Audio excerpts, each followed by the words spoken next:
اعوذ باللہ من الشیطان الرجیم بسم اللہ الرحمن الرحیم لا حول ولا قوة الا باللہ العلی العظیم اعوذ باللہ من الشیطان الرجیم بسم اللہ الرحمن الرحیم الحمد للہ رب العالمین الذی خلقنا لعبادتہ والذی جعلنا من المتمسکین بولایت مولانا امیر المؤمنین والأئمة المعصومین علیہم السلام والحمد للہ الذی جعلنا من الباکین فی اعضاء المظلوم والحمد للہ الذی جعلنا من المنتظرین لظہور حجتہ ثم الصلاة والسلام علی اشرف الانبیاء والمرسلین حبیب الہ العالمین ابی القاسم محمد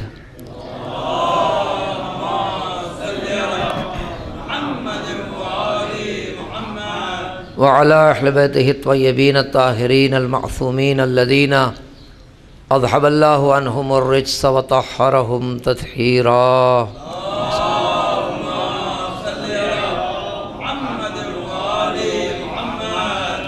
ولعنة الله على أعدائهم أجمعين. قال رسول الله صلى الله عليه وآله وسلم يا أيها الناس إنه قد أقبل إليكم شہر اللہ بالبرکۃ والرحمۃ والمغفرہ. ثم قال هو شہر دعیتم الی ضیافۃ اللہ.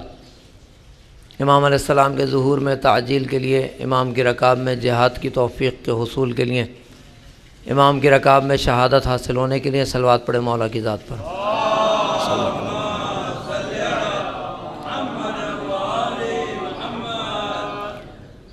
بزرگان محترم، نوجوانان عزیز، علیکم السلام. پچھلے سال بھی بندے کو اسی حدیث کے ذیل میں کچھ گزارشات پیش کرنے کا موقع فراہم ہوا تھا.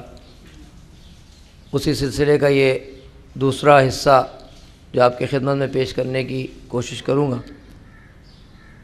مختصراً پچھلی دفعہ کے مقدمات کو جلدی سے طے کر کے تاکہ بات مربوط ہو جائے. جو حدیث میں نے اس وقت سرنامہ کلام یہاں قرار دی ہے وہ حضرت ختمی مرتبت محمد مصطفیٰ صلی اللہ علیہ وآلہ وسلم کا ایک نورانی فقرہ ہے کہ جس میں آپ نے ارشاد فرمایا، اور یہ وہ خطبہ ہے جو آپ نے ماہ مبارک شعبان کے آخری جمعے کے خطبے میں ارشاد فرمایا ہے. آپ نے ارشاد فرمایا یا ایھا الناس، اے لوگو، انہ قد اقبل الیکم، بالتحقیق تمہارے پاس پہنچ گیا. ابھی شعبان ہے اور آپ فرما رہے ہیں کہ تمہارے پاس پہنچ گیا. کیا پہنچ گیا؟ شہر اللہ، اللہ کا مہینہ. تمہارے پاس اللہ کا مہینہ پہنچ چکا ہے. یہ قد جو جانتے ہیں عربی، یہ جو قد یہاں استعمال ہوا ہے یہ یقین کے معنی میں استعمال ہوتا ہے عربی میں، اور اقبلہ ماضی کا صیغہ ہے، یعنی یقیناً تمہارے پاس پہنچ گیا ہے اللہ کا مہینہ. اللہ کا مہینہ ہے، ظاہر ہے تو خالی ہاتھ نہیں آیا ہے، آ بھی گیا ہے. کیا لے کر آیا ہے؟ بالبرکۃ والرحمۃ والمغفرہ. برکت لے کر آیا ہے، رحمت لے کر آیا ہے، مغفرت لے کر آیا ہے. یہ تین چیزیں یہاں بیان ہوئی ہیں.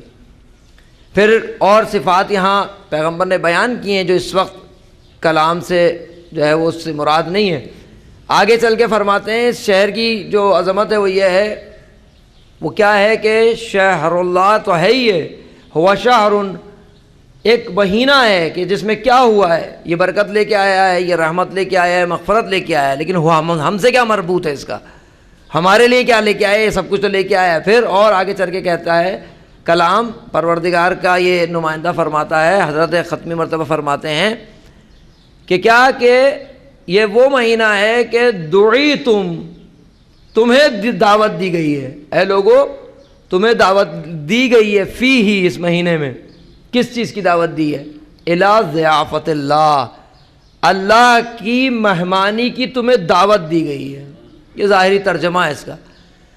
ماہ مبارک آ گیا ہے، برکت رحمت مغفرت لے کر آ گیا ہے. اس میں تمہیں یہ وہ مہینہ ہے کہ تمہیں دعوت دی گئی ہے. موضوع ہمارا اس وقت کا مختصر سے وقت میں استقبال ماہ مبارک ہے، اور یہ لفظ ہم نے بارہا سنا ہوا ہے، بالخصوص سال میں 2 مرتبہ یہ موقع ملتا ہے کہ اس لفظ پہ گفتگو کی جائے اور اس لفظ پہ گفتگو سنی جائے۔ کب اور کب؟ جب ماہ مبارک رمضان آ رہا ہوتا ہے یا جب ماہ مبارک محرم آ رہا ہوتا ہے۔ یہ وہ 2 موقع ہیں جہاں استقبال کے لفظ پہ بحث کی جاتی ہے۔ اور آپ دیکھیے حسین کا خدا سے ارتباط، یعنی یا خدا کا مہینہ جب آ رہا ہوتا ہے تو استقبال پہ بحث ہوتی ہے، جب امام حسین کا مہینہ جب آ رہا ہوتا ہے تب استقبال پہ بحث ہو رہی ہوتی ہے۔ اتنا گہرا ارتباط ہے، غرض یہ کہ یہ موضوع نہیں ہے امام حسین کا خدا سے ارتباط، لیکن دونوں موقعوں پر استقبال سے بحث ہوتی ہے۔ اور یہ ماہ مبارک رمضان کا استقبال ہو یا ماہ مبارک محرم کا استقبال ہو، یہ ہم لوگوں کو ایک خاص استقبال کے لیے، آمادگی کے لیے ہے۔ استقبال کس کا کیا جاتا ہے؟ جس کا انتظار کیا جا رہا ہو۔ تو گویا یہ اللہ اور امام حسین دونوں کے مہینے ہمیں استقبال سکھا رہے ہیں کہ جو آنے والا ہے اس کے استقبال کی آمادگی کرو، چاہے محرم ہو چاہے رمضان ہو۔ اب جب ہم ماہ مبارک رمضان میں داخل ہونے والے ہیں تو ہمیں معلوم تو ہو کہ کیوں داخل ہونا چاہتے ہیں۔ اگر کسی سخی کی طرف سے دعوت آئے، دعوت آنا ایک مرحلہ ہے، لیکن اگر فقیر کو معلوم ہی نہ ہو کہ اس سے کیا لینا ہے تو کیا فائدہ ہے؟ سخی کے دربار میں اگر انسان جائے اور اس فقیر کو معلوم نہ ہو کہ کس سخی کے دربار میں گیا، یہ الگ بحث ہے، یہ کیا کیا دے سکتا ہے، یہ الگ بحث ہے۔ تو ایک سمجھدار فقیر کون سا ہے؟ آیت اللہ مصباح یزدی فرماتے ہیں کہ 2 قسم کے فقیر ہیں نا۔ ایک وہ فقیر ہے کہ جو دروازہ کھٹکھٹاتا ہے اندازے پر، گمان پر، کہ شاید اس دروازے سے مل جائے گا، شاید اس دروازے سے مل جائے گا، شاید اس دروازے سے مل جاتا ہے۔ کہا نہیں، ایک ہوشیار فقیر ہے، وہ صرف وہی دروازہ کھٹکھٹاتا ہے جس پہ ملنا ہوتا ہے، نہ وہ وقت ضائع کرتا ہے اپنا، نہ دھوکے میں رہتا ہے، وہ صرف سیدھا اسی دروازے پہ جاتا ہے جس پہ اس کو یقین ہے کہ کہاں یہیں سے ملنا ہے، اس کے علاوہ کہیں سے نہیں ملنا ہے۔ ایک مرحلہ۔ دوسرا ایک وہ فقیر ہے جو معرفت کے اعتبار سے کمزور ہے میری طرح، وہ یہ سمجھ رہا ہے کہ جس دروازے پہ اسے یقین ہے کہ مل جائے گا، لیکن اس بارے میں شک کرتا ہے کہ شاید یہاں سے کم ملے گا، یا یہ جانتا ہی نہیں کہ کیا کچھ مل جائے گا۔ لیکن ایک وہ فقیر ہے جسے یہ یقین ہے کہ اس دروازے پہ ملے گا، دوسرے یہ بھی یقین ہے کہ اسی دروازے سے سب کچھ ملے گا۔ یہ اگلا مرحلہ ہے۔ انہوں نے اس کو یوں ہی بیان کیا، کہا آپ اور ہم علمی اعتبار سے اور نظری اعتبار سے، عملی نہیں، علمی اعتبار سے، اعتقادی اعتبار سے مگر اس چیز کے قائل نہیں ہیں کہ پروردگار نے کائنات میں جو سب کو دیا ہے، سب کو، انہوں نے کہا سب کو شامل کیجئے، حتیٰ انبیاء کو بھی شامل کیجئے، جو سب کو دیا ہے پروردگار نے، وہ ایک اپنے کسی بھی دوسرے بندے کو نہیں دے سکتا، وہ قدرت نہیں رکھتا مگر اس پر وہ۔ کہا ایسا تو ہم نے کبھی سوچا ہی نہیں۔ کہا اگر نہیں سوچا تو اب سوچئے کہ جو خدا نے سب کو دیا ہے وہ ایک اکیلے ایک بندے کو دینے پہ وہ قادر ہے کہ نہیں ہے؟ کہا علمی اعتبار سے وہ قادر ہے۔ کہا علمی اعتبار سے ایک مرحلہ ہے، آپ یقین کیجئے اس پہ کہ وہ جو سب کو دے سکتا ہے وہ مجھ اکیلے کو دے سکتا ہے۔ کہا اس کی دلیل کیا ہے؟ کہا اس عرفا کے استادوں میں ایک استاد ہیں آغا قاضی طباطبائی، جن لوگوں نے نام سن رکھا ہوگا، یا آغا بہجت جیسے لوگ جتنے بزرگ ہیں سب ان کے شاگرد ہیں۔ کہا ان کا عالم کیا ہے؟ عرفان کی دنیا کے بے تاج بادشاہ ہیں۔ اور یہاں میں ایک بریکٹ میں ایک بات اپنے نوجوان دوستوں کے لیے کہتے ہوئے آگے بڑھوں کہ وہ جو بے تاج بادشاہ ہیں خود سید ہیں، سادات سے تعلق ہے۔ سادات کا احترام فقط جو غیر سید ہے اس پہ ضروری نہیں ہے، خود سید پہ بھی سید کا احترام ضروری ہے، صرف اس وجہ سے کہ یہ اولاد فاطمہ زہرا ہے۔ ہمیں اندازہ نہیں ہے نا، آپ جو اگر کسی سید کی توہین کر دے تو اس نے اس کی توہین نہیں کی ہے۔ خیر، ان کا عالم کیا ہے؟ خود عرفا کے استاد ہیں۔ اب جو ان کے ہاں اولاد ہوگی نجیب الطرفین ہے، زوجہ بھی ان کی سید ہے، خود بھی سید ہیں۔ ان کی جو اپنی اولاد ہوگی وہ سید ہوگی کہ نہیں ہوگی؟ یقیناً سید ہوگی۔ اپنے چھوٹے چھوٹے بچوں کا بھی احترام کرتے ہیں، کیوں؟ کہ یہ اولاد زہرا ہیں، میری اولاد نہیں ہے یہ۔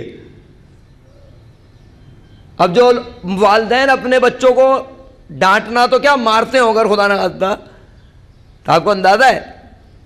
خیر یہ اولاد اور والدین کا خود موضوع ہے، کہیں اور نہ نکل جاؤں.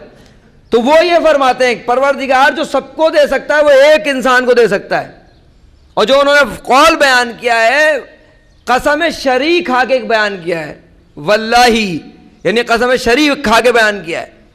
اور ایک عارف اگر ویسے ہی نہیں بولتا ہے تو جب بولتا ہے جب اللہ کی مرضی ہوتی ہے. وہ کیا فرماتے ہیں، جو بیان کیا ہے انہوں نے 3 طریقوں سے یہ بات آئی ہے جو انہوں نے اپنے لیے بیان کی. آپ نے سن رکھی ہوگی کہ تمام درخت قلم بن جائے والی حدیث، تمام دریا کا پانی سیاہی بن جائے، تمام جن و انس لکھنے بیٹھے ہیں.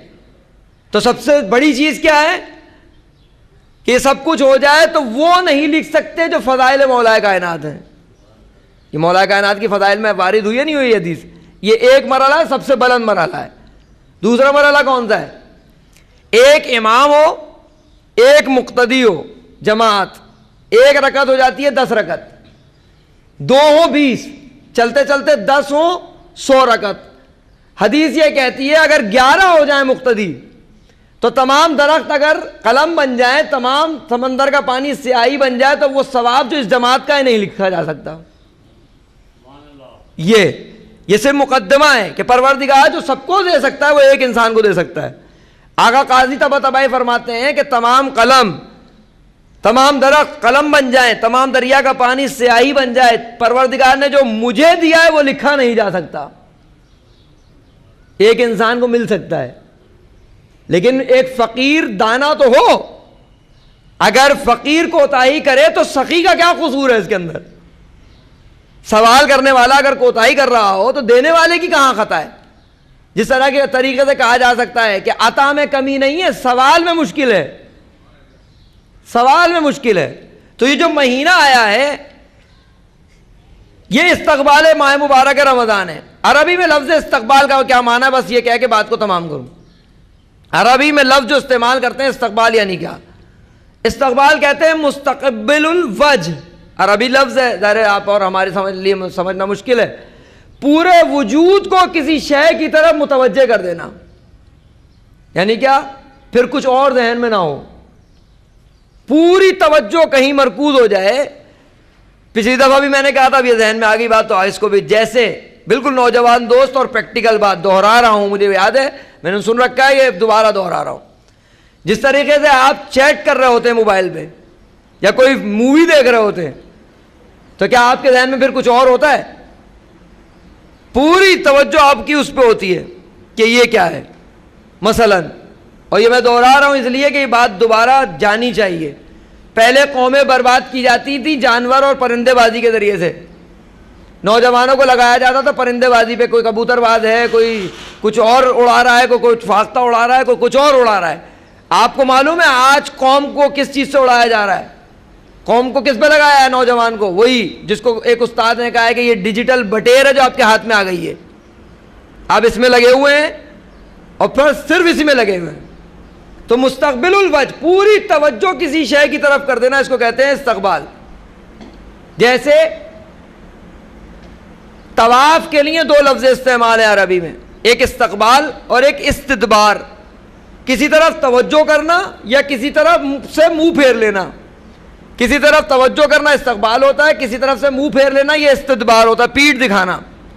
آپ کو معلوم ہے طواف میں دونوں چیزیں حرام ہیں. جو انسان طواف کعبہ میں مشغول ہوتا ہے اس کے لیے دونوں چیزیں حرام ہیں. اس کو یہ کندھا خالی کعبے کی طرف رکھنا ہے. اگر اس نے استقبال کیا، کعبے کی طرف منہ کیا سوائے حجر اسود کے بوسے کے، اگر اس نے اس طرح منہ کیا طواف باطل ہو جائے گا.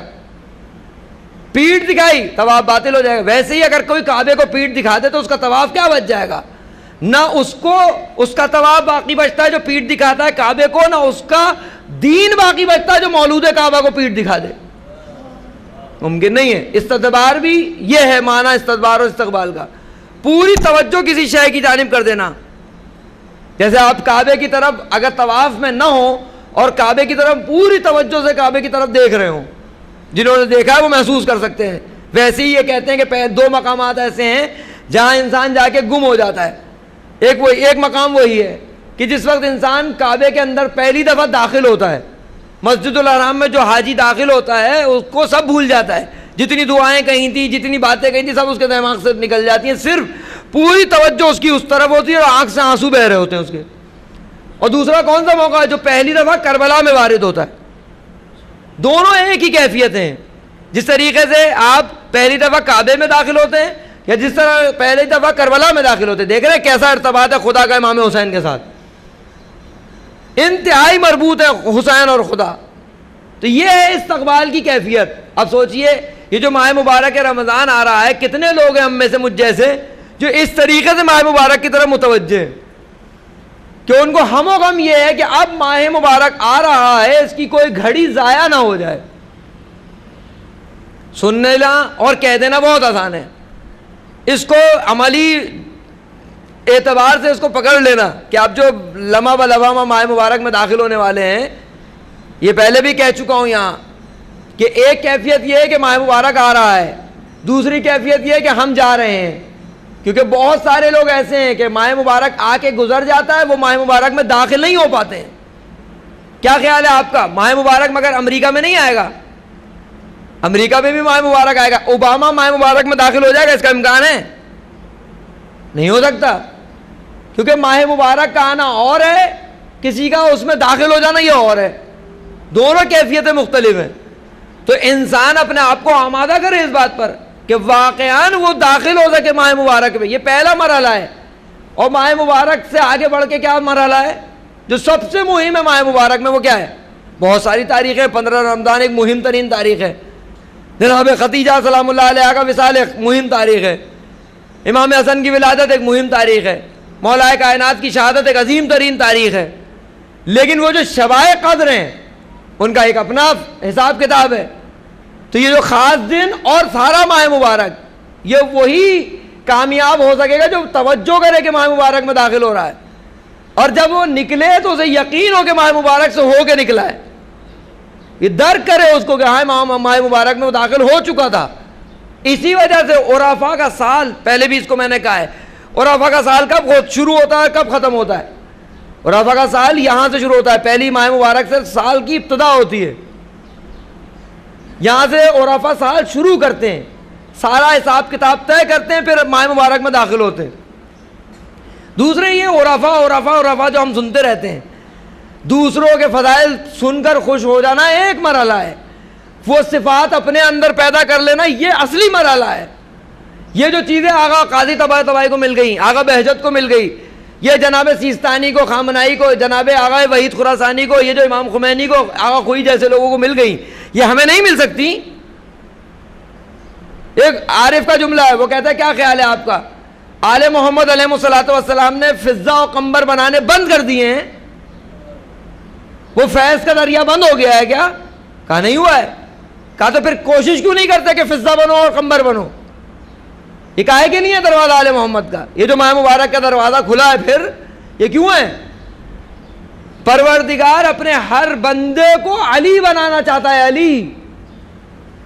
مولا کائنات علیہ الصلوۃ والسلام سے شباہت پیدا کرنی چاہیے اس آدمی کو جو ماہ مبارک میں داخل ہو رہا ہے، ویسا روزہ رکھے جیسے علی روزہ رکھتے تھے۔ اب کوئی کہے گا یہ کہاں ممکن ہے؟ یقیناً یہ کہاں ممکن ہے، آدم نہیں کر سکتے یہ کام، نوح، ابراہیم اور موسیٰ اور عیسیٰ نہیں کر سکتے یہ کام کہ جیسا روزہ علی رکھ چکے ہیں ویسا کوئی رکھ سکے۔ لیکن مولا کائنات خود فرماتے ہیں ہمارے ساتھ چلنے کے تو قابل ہو جاؤ، تو ایسا روزہ رکھنے کی کوشش تو کر سکتے ہیں آپ۔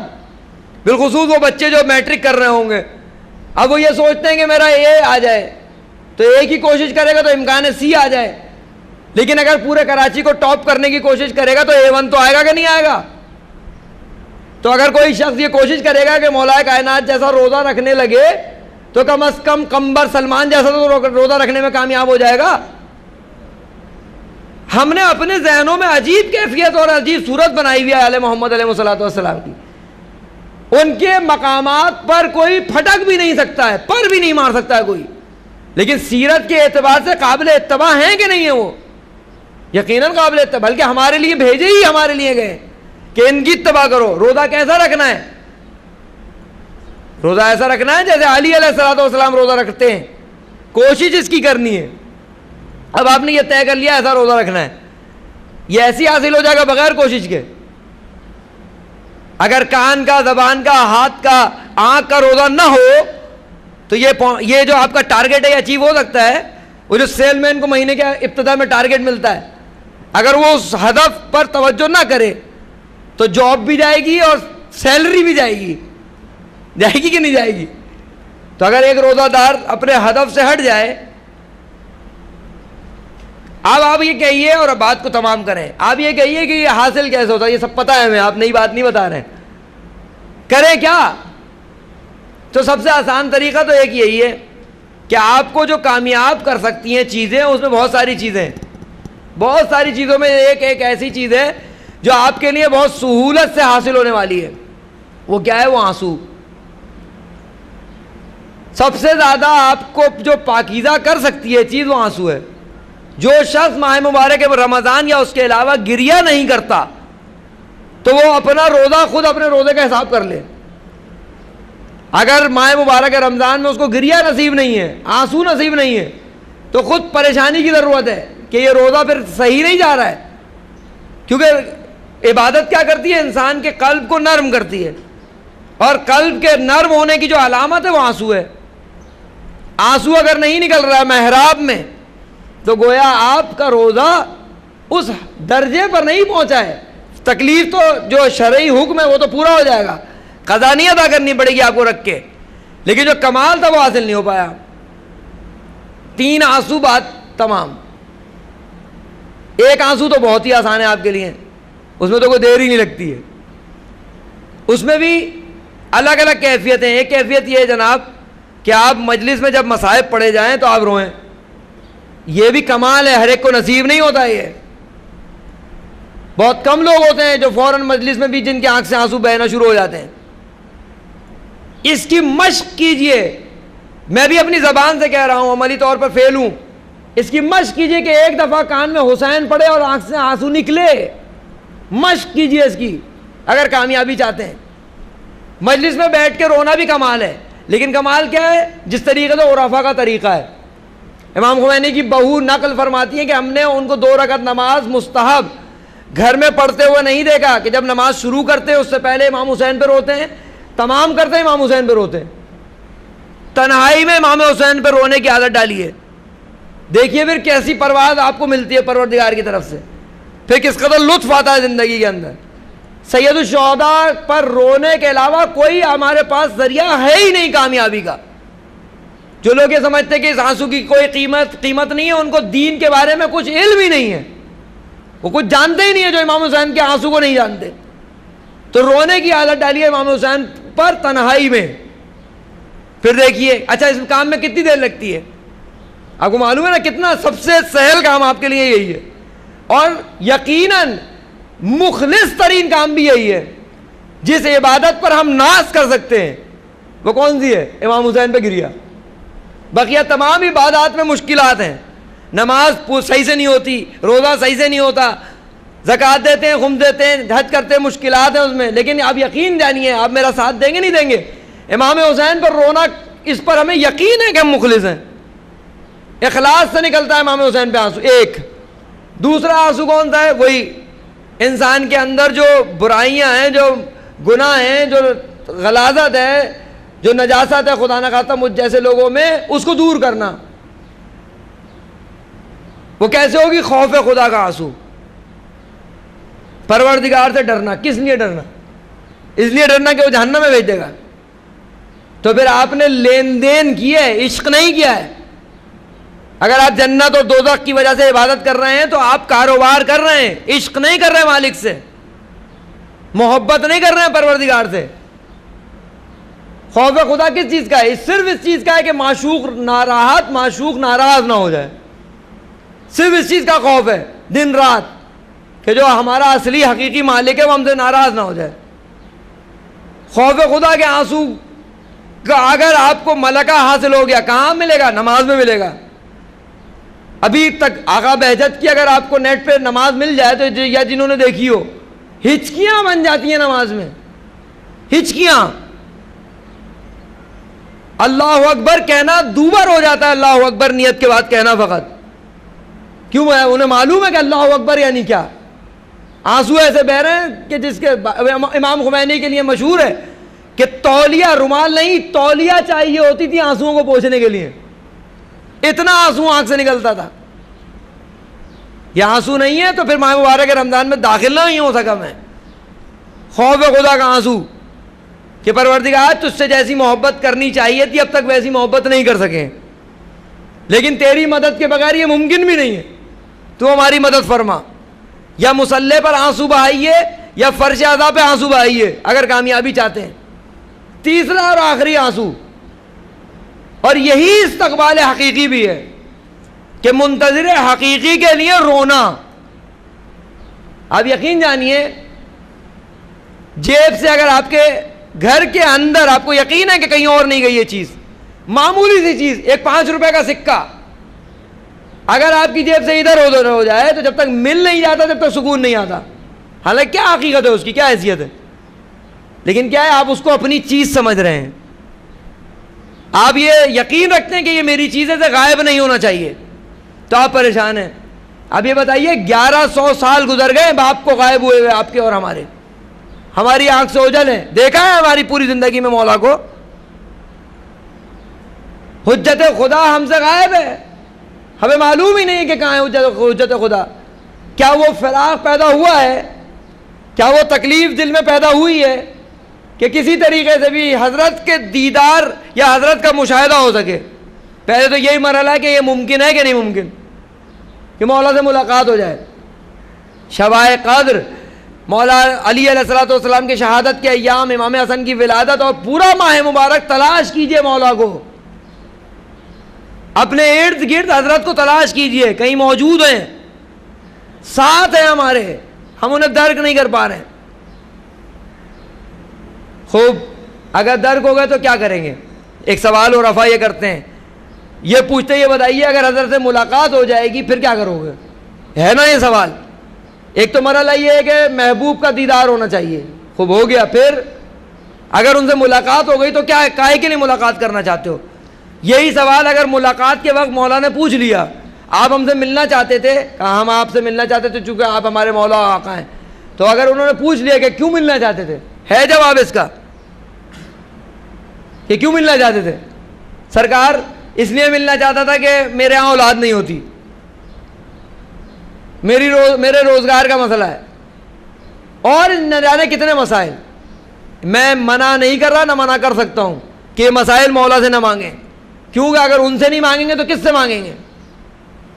لیکن ایک سلسلہ مانگنے کا ہے، ایک سلسلہ مانگنے کا ہے. تو دوسرا سلسلہ کیا ہے؟ جو عاشق ہوتا ہے وہ کیا کرتا ہے؟ وہ مانگتا نہیں ہے، وہ سرکار سے پوچھتا ہے آپ بتائیے آپ کو کیا چاہیے. یہ تصور ذہن میں آنا چاہیے نہیں آنا چاہیے خدا سے اور مولا سے؟ پروردگار جو تو نے دینا تھا دے چکا ہے، سب کچھ دے چکا ہے، تو بتا اب تجھے کیا چاہیے. امام علیہ السلام کو کچھ نہیں چاہیے ہم سے، وہ غنی علی الاطلاق کے مظہر ہیں، ہماری ضرورت نہیں ہے انہیں. اگر انہیں کچھ چاہیے اس میں بھی ہمارا ہی فائدہ ہے. تو انہیں کیا چاہیے؟ امام حسین کربلا کے راستے میں مشہور و معروف واقعہ ہے، آپ نے سن رکھا ہے، مشہور و معروف واقعہ. امام حسین راستے میں وہ شخص مل گیا، مولا خود گئے اس کے پاس کہ تم چلو ہمیں تمہاری ضرورت ہے. اس نے کہا یہ گھوڑا لے جائیے، یہ تلوار لے جائیے. سنا نہیں واقعہ؟ یہ گھوڑا لے جائیے، تلوار لے جائیے. حضرت نے کیا فرمایا تھا؟ نہ مجھے تمہارے گھوڑے کی ضرورت ہے، نہ تمہیں تمہاری تلوار کی ضرورت ہے، مجھے تمہاری ضرورت ہے، تم آؤ. انفاق کرنا پروردگار کی بارگاہ میں بہت بڑی عبادت ہے، لیکن انفاق کیجئے اپنی ذات کا، خود کو پیش کیجئے حق کے آگے. سب چیزیں پیش کرنا ایک الگ مرحلہ ہے، خود کو پیش کیجئے کہ میں حاضر ہوں. حضرت سے اگر ملاقات ہو تو یہی کہیے کہ مولا شب قدر میں آپ کو تلاش کرتے کرتے پہنچ گئے اور آپ سے ملاقات بھی ہو گئی ہے، آپ بتائیے میری ظہور میں ذمہ داری کیا بنتی ہے؟ ظہور آخر کس کے کندھوں پہ رکا ہوا ہے؟ کون لوگ ہیں جو تیار نہیں ہو رہے کہ ظہور نہیں ہو رہا؟ پوری دنیا اسلام میں آپ دیکھ لیجئے، بہت سارے خطے آپ کو ایسے مل جائیں گے جو بھرپور تیار ہیں ظہور کی آمادگی کے لیے. حزب اللہ کے نوجوان ہیں، پہاڑ جو ہے وہ برف سے ڈھکا ہوا ہے، اس مورچے میں بیٹھے ہیں اور دعائے ندبہ پڑھ کے، نماز شب پڑھ کے استغاثہ کرتے ہیں کہتے ہیں مولا ہم ان لوگوں میں سے نہیں ہیں جو یہ کہتے ہیں کہ ابھی سردی ہے ابھی جنگ نہ کیجئے، ہم یہاں برفانی رات میں اور پہاڑ پہ بیٹھے ہیں، آپ تشریف لائیے، ہم آمادہ ہیں۔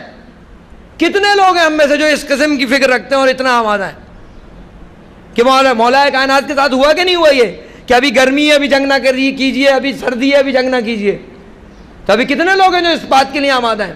اس کا پہلا مرحلہ یہی ہے کہ امام کے فراق میں آنسو بہانا شروع کیجئے، وہ آنسو آپ کو مولا کے قریب لے جائے گا۔ یہ پہلا مرحلہ سب سے نچلا مرحلہ ہے، اس کے اعلیٰ مراحل الگ ہیں۔ ابتدا تو کیجئے اس ماہ مبارک رمضان میں پروردگار تجھ سے کچھ نہیں مانگتا، صرف یہ مانگتا ہوں کہ مجھے میرے مولا سے ملا دے اور مجھے یہ سمجھا دے کہ ظہور کے سلسلے میں میری ذمہ داری کیا ہے۔ یہ چھوٹی بات نہیں ہے، منہ ضرور چھوٹا ہے جو یہ بات کر رہا ہے، لیکن بات یہ وہ ہے جو مبتلا بہترین بات ہے، جو ہر انسان کو فکر کرنی چاہیے اس بات کی کہ آخر ظہور میں اس کی ذمہ داری کیا ہے۔ کیوں اس وقت جس دور میں آپ اور ہم گزر رہے ہیں، بار بار علماء اس بات کی تاکید کر رہے ہیں کہ یہ زمانہ یا علیہ السلام پہ ختم ہونے کا ہے یا لعنت اللہ علیہ پہ ختم ہونے کا ہے، تیسری کوئی ہمارا تیسرا انجام کوئی نہیں ہے۔ یا ختم ہوں گے تو علیہ السلام ہوں گے ختم ہوں گے، یا ہوں گے تو لعنت اللہ۔ کون علیہ السلام ہوتا ہے؟ جو ولایت کا ساتھ دے، جو ظہور کے لیے کوشش کرے، اور جو نہ دے۔ جن لوگوں پر آپ اور ہم اپنے لیے تبرہ اور لعنت واجب سمجھتے ہیں، کون لوگ ہیں وہ؟ وہی تو ہیں جنہوں نے ولایت کا ساتھ نہیں دیا، جنہوں نے ولایت کو جب ضرورت تھی ساتھ نہیں دیا۔ تو جو ساتھ نہیں دے گا وہ کون ہے؟ یہاں رشتہ داریاں تو نہیں ہے نا، یہ رشتہ داریاں ہی ہیں، چھوڑ دیں گے، کہہ دیں گے کہ نہیں، نوح اپنے بیٹے کو نہیں بچا سکتے ہیں، اگر وہ بیٹا ولایت کا ساتھ نہ دے تو کوئی اور کیا بچے گا؟ تو یہ تین چیزیں ماہ مبارک رمضان کے استقبال میں بھی جو 2-3 دن رہ گئے ہیں، عادت ڈالیے، خود کو آمادہ کیجئے کہ ماہ مبارک رمضان میں داخل ہو سکیں۔ پہلے ہی ماہ مبارک کی صبح مولا سے ملاقات کرنی ہے، پہلی رمضان کی صبح جب آپ فجر کے لیے گھر سے نکلیں گے مسجد خدا، خانہ خدا کی طرف، مولا راستے میں آپ کو تلاش کرتا ہوں، کہاں ہیں آپ؟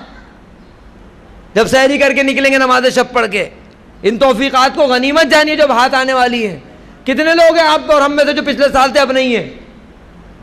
ان کے نصیب میں نہیں ہے یہ ماہ مبارک رمضان۔ ابھی بھی نہیں معلوم کہ کون داخل ہو سکے گا ماہ مبارک رمضان میں، اس سے پہلے ہی فرشتہ اجل آ کے لے جائے۔ دین پر عمل کیجئے، دین پر عمل کیجئے۔ دین کوئی معمولی شے نہیں ہے، دین بہت قیمتی ہے، دین پر مولا کائنات کا بہت کچھ لگا ہے۔ سب سے بڑی چیز مولا کائنات پہ کیا لگی ہے؟ دین پہ۔ پیغمبر کی رحلت کے بعد مولا کائنات نے کیا دیا ہے دین کے لیے؟ معلوم ہے نا آپ کو؟ سب سے پہلی قربانی ولایت کی راہ میں کس کی ہے؟ ولایت کی راہ کی پہلی شہیدہ کون ہے؟ سادات کی ماں۔ سب سے پہلی قربانی ان کی ہے جنہوں نے دین کی، اتنا قیمتی ہے دین جس پہ زہرا قربان ہوتی ہیں۔ اس دین کو غنیمت جانیے، اس پر عمل کیجئے، جناب زہرا کے واسطے اس پر عمل کیجئے، مولا کائنات کے واسطے اس پر عمل کیجئے جیسا کرنا چاہیے۔ سستی اور غفلت سے باہر آئیے، ظہور ہونے والا ہے، کہیں سوتے نہ رہ جائے انسان اور ظہور ہو جائے، اور انسان جو کا زندگی جو ہے وہ تمام ہو جائے ناکامی کے ساتھ۔ بس میں نے 2 جملے فقط ربط مصائب کے لیے، اس لیے کہ آنکھ سے آنسو نکلے اور آنسو کو وسیلہ بنائے خدا کی بارگاہ میں کہ ہماری کوتاہیوں کو درگزر فرما۔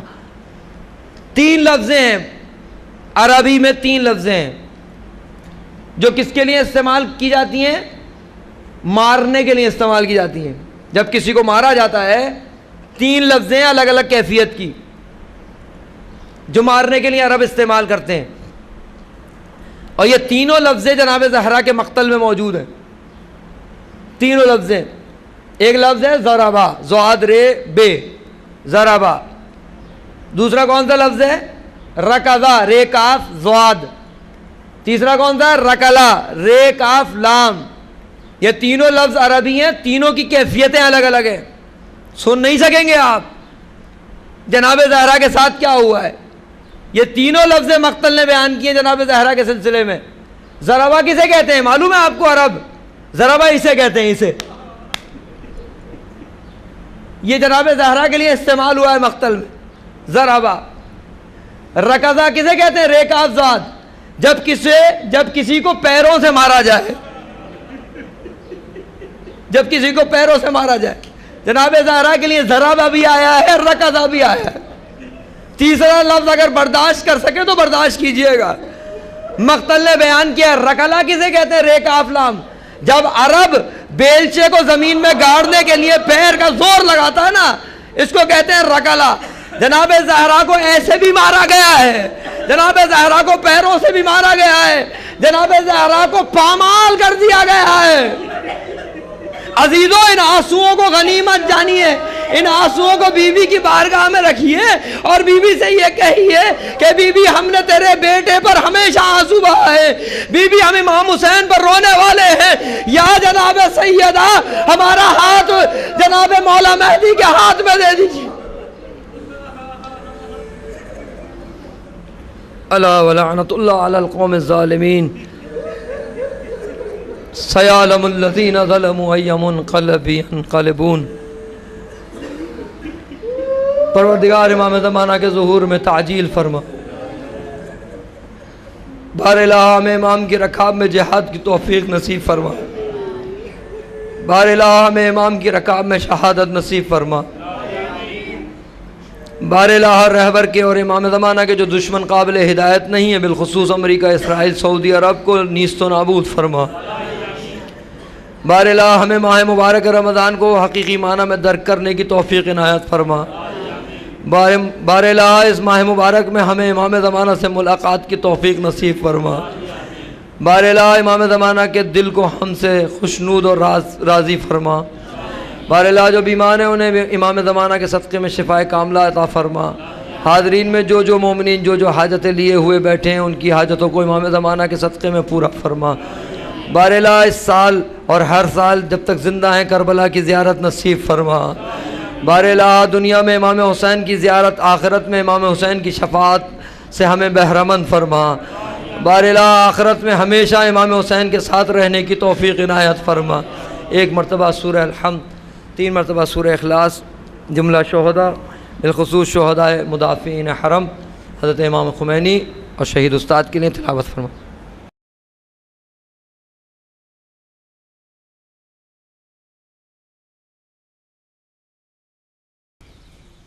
تمہارے پاس اللہ کا مہینہ پہنچ چکا ہے۔ یہ قد جو جانتے ہیں عربی، یہ جو قد یہاں استعمال ہوا ہے یہ یقین کے معنی میں استعمال ہوتا ہے عربی میں، اور اقبلہ ماضی کا صیغہ ہے، یعنی یقیناً تمہارے پاس پہنچ گیا ہے اللہ کا مہینہ۔ اللہ کا مہینہ ہے، ظاہر ہے تو خالی ہاتھ نہیں آیا ہے، آ بھی گیا ہے۔ کیا لے کر آیا ہے؟ بالبرکت والرحمت والمغفرہ، برکت لے کر آیا ہے، رحمت لے کر آیا ہے، مغفرت لے کر آیا ہے۔ یہ 3 چیزیں یہاں بیان ہوئی ہیں۔ پھر اور صفات یہاں پیغمبر نے بیان کی ہیں جو اس وقت کلام سے جو ہے وہ اس سے مراد نہیں ہے۔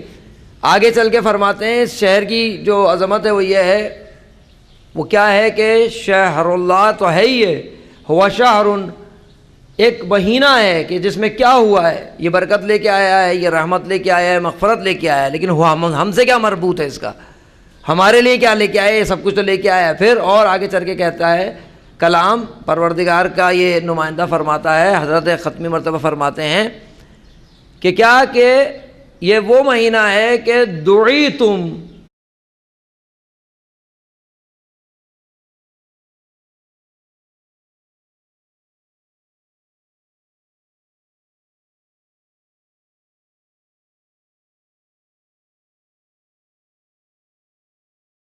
اعوذ باللہ من الشیطان الرجیم، بسم اللہ الرحمن الرحیم، لا حول ولا قوة الا باللہ العلی العظیم، اعوذ باللہ من الشیطان الرجیم، بسم اللہ الرحمن الرحیم، الحمد للہ رب العالمین الذی خلقنا لعبادتہ والذی جعلنا من المتمسکین بولایت مولانا امیر المؤمنین والائمة المعصومین علیہم السلام، والحمد للہ الذی جعلنا من الباکین فی اعضاء المظلوم، والحمد للہ الذی جعلنا من المنتظرین لظہور حجتہ، ثم الصلاة والسلام علی اشرف الانبیاء والمرسلین حبیب الہ العالمین ابی القاسم محمد۔ حال بھی بندے کو اسی حدیث کے ذیل میں کچھ گزارشات پیش کرنے کا موقع فراہم ہوا تھا، اسی سلسلے کا یہ دوسرا حصہ جو آپ کی خدمت میں پیش کرنے کی کوشش کروں گا۔ مختصراً پچھلی دفعہ کے مقدمات کو جلدی سے طے کر کے تاکہ بات مربوط ہو جائے، جو حدیث میں نے اس وقت سرنامہ کلام یہاں قرار دی ہے وہ حضرت ختمی مرتبت محمد مصطفیٰ صلی اللہ علیہ وآلہ وسلم کا ایک نورانی فقرہ ہے کہ جس میں آپ نے ارشاد فرمایا، اور یہ وہ خطبہ ہے جو آپ نے ماہ مبارک شعبان کے آخری جمعے کے خطبے میں ارشاد فرمایا ہے۔ آپ نے ارشاد فرمایا، یا ایھا الناس، اے لوگو، انہ قد اقبل الیکم، بالتحقیق تمہارے پاس پہنچ گیا، ابھی شعبان ہے اور آپ فرما رہے ہیں کہ تمہارے پاس پہنچ گیا۔ کیا پہنچ گیا؟ شہر اللہ، اللہ کا مہینہ۔ تمہیں دعوت دی گئی ہے، اے لوگو تمہیں دعوت دی گئی ہے، فی ہی، اس مہینے میں کس چیز کی دعوت دی ہے؟ الی ضیافت اللہ، اللہ کی مہمانی کی تمہیں دعوت دی گئی ہے۔ یہ ظاہری ترجمہ ہے اس کا۔ ماہ مبارک آ گیا ہے، برکت رحمت مغفرت لے کر آ گیا ہے، اس میں تمہیں یہ وہ مہینہ ہے کہ تمہیں دعوت دی گئی ہے۔ موضوع ہمارا اس وقت کا مختصر سے وقت میں استقبال ماہ مبارک ہے، اور یہ لفظ ہم نے بارہا سنا ہوا ہے، بالخصوص سال میں 2 مرتبہ یہ موقع ملتا ہے کہ اس لفظ پہ گفتگو کی جائے اور اس لفظ پہ گفتگو سنی جائے۔ کب اور کب؟ جب ماہ مبارک رمضان آ رہا ہوتا ہے یا جب ماہ مبارک محرم آ رہا ہوتا ہے۔ یہ وہ 2 موقع ہیں جہاں استقبال کے لفظ پہ بحث کی جاتی ہے۔ اور آپ دیکھیے حسین کا خدا سے ارتباط، یعنی یا خدا کا مہینہ جب آ رہا ہوتا ہے تو استقبال پہ بحث ہوتی ہے، جب امام حسین کا مہینہ جب آ رہا ہوتا ہے تب استقبال پہ بحث ہو رہی ہوتی ہے۔ اتنا گہرا ارتباط ہے۔ غرض یہ کہ یہ موضوع نہیں ہے امام حسین کا خدا سے ارتباط، لیکن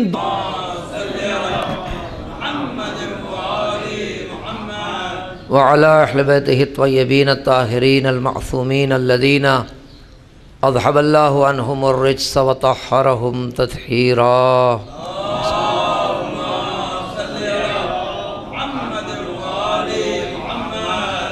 ولعنۃ اللہ علی اعدائہم اجمعین۔ قال رسول اللہ صلی اللہ علیہ وآلہ وسلم، یا ایھا الناس انہ قد اقبل الیکم شہر اللہ بالبرکۃ والرحمۃ والمغفرہ۔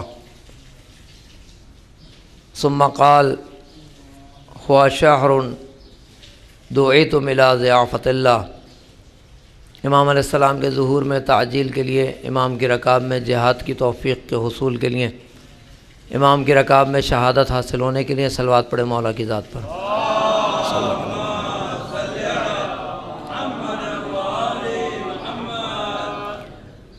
بزرگان محترم، نوجوانان عزیز، علیکم السلام۔ پچھلے سال